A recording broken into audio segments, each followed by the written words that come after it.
In this video segment, I will show you first how to set up a reliable bow grip. Then I will tell you about the function of each finger of your right hand. This picture shows you the points where the bow should have contact with your fingers.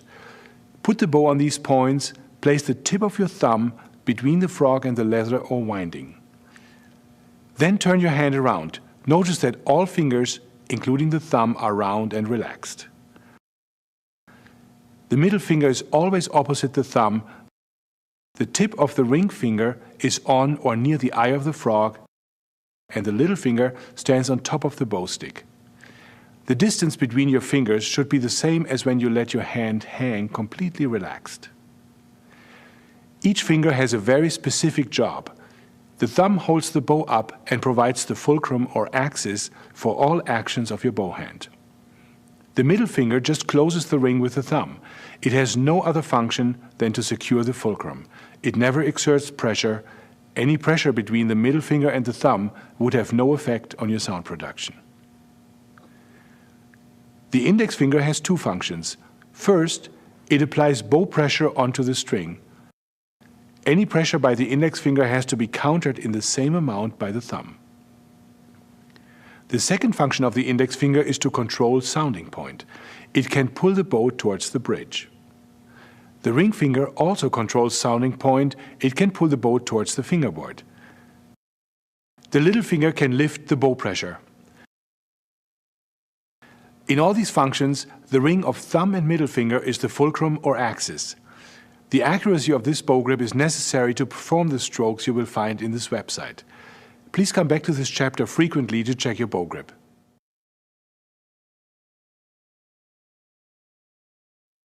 Hi, this is an exercise where we practice to keep the same bow grip all the time. We do it on Kreuzer number 2, and the way we do it is we play the first bar, stop after the first bar and double check your bow grip to make sure it's still the same. Can you play the first bar?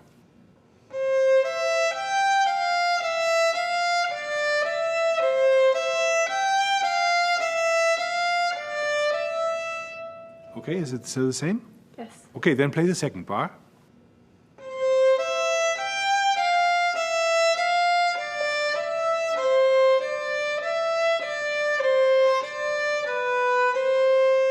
Did it change? Slightly. Okay, what changed? The ring finger. The ring finger slipped out. So put it back down and play the second bar again and make sure it doesn't slip. Do you know on which note it changed? No, we're on the second part of the bar. Okay, in the second part of the bar, so just watch that carefully. Okay?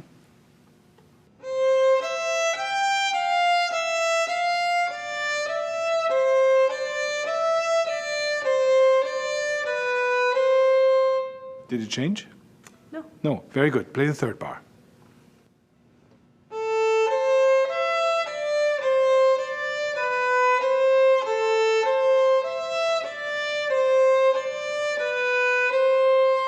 Did it change? No. Excellent. You go through the entire etude this way, bar by bar, and make sure that the bow grip does not change. Then you start again at the tip. You do 2 bars at a time, and then 4 bars at a time, so bigger sections, until you can play the entire etude with one bow grip that never changes.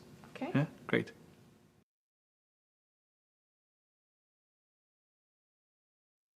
This is a bow grip exercise where we practice a combination of finger strokes and string crossing. To start, let's establish the level for the D string with a finger stroke at the frog. Can you try that?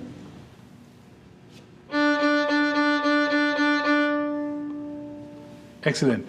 Now for the string crossing, if you lift your little finger, the bow will fall to the G string, and if you press on your little finger, the bow will go to the A string. Can you try that range of motions?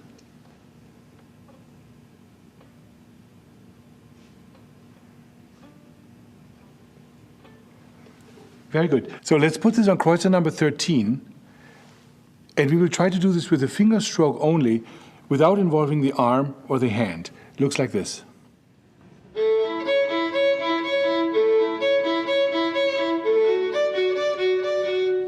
Can you try that?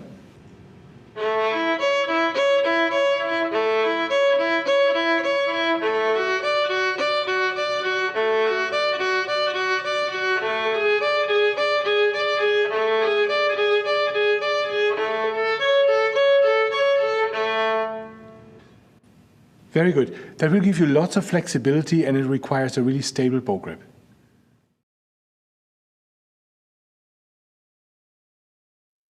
Every part of our body has a range of motion that performs a segment of a circle around the joint.